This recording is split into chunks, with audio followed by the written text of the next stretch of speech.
In the beautiful city of Aswan, there lived a boy named Ziad. Ziad was fascinated by animals and kept some at home, like rabbits and birds. Despite his great love for them, he didn't know how to care for them properly. His rabbits seemed tired, and his birds no longer sang as they used to. Ziad felt sad, because he couldn't figure out the secret of animal care. One day, Ziad decided to take a trip to the river to think about what he could do to help his animals. While walking among the trees along the riverbank, he spotted a faint golden glow emanating from behind a large rock. Ziad cautiously approached and found a strange door made of gold, adorned with magical carvings. Driven by curiosity, Ziad decided to open the door. When he pushed it, he found himself in a lush green forest full of talking animals. The scene was magical, as if everything was pulsating with life. A huge eagle named Norris appeared before him and said in a wise voice, "Welcome, Ziad. I've been expecting you.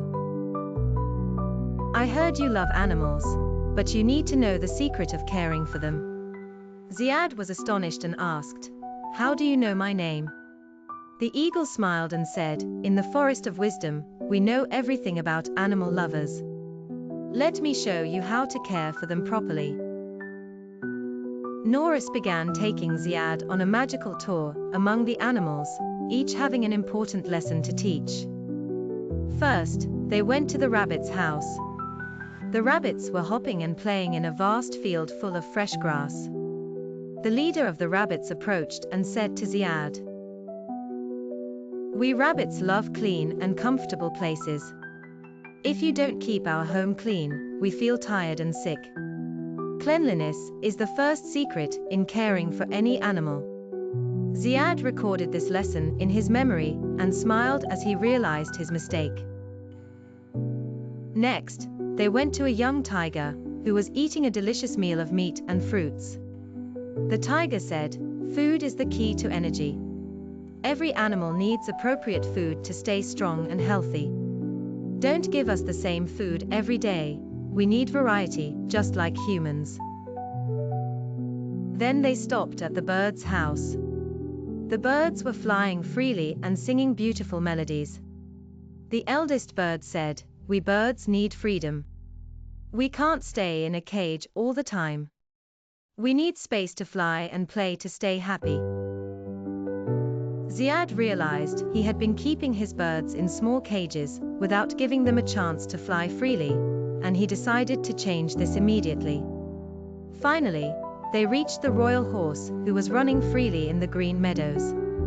The horse approached and said, "Movement and exercise are the secrets. We can't stay still all day. Movement makes us happy and strong." At the end of the tour, the eagle Norris stood before Ziad and said, "Now you know the secrets: cleanliness, proper food, freedom, and movement. If you follow these rules, you'll find your animals will become happier and healthier." When Ziad returned to Aswan, he immediately began to apply what he had learned. He cleaned the rabbits' houses daily and started giving them a variety of food. He made a large cage for his birds where they could fly freely, and he took his rabbits to the fields to run and play. Over the days, Ziad noticed that his animals became more active and happy. The birds sang all the time, and the rabbits hopped energetically. Ziad knew that his love for animals alone was not enough. He also had to understand their needs. Every night, Ziad dreamed of the magical forest and the eagle Norris, always remembering the lessons he had learned. He had now become an expert in animal care, and shared this knowledge with his friends in Aswan.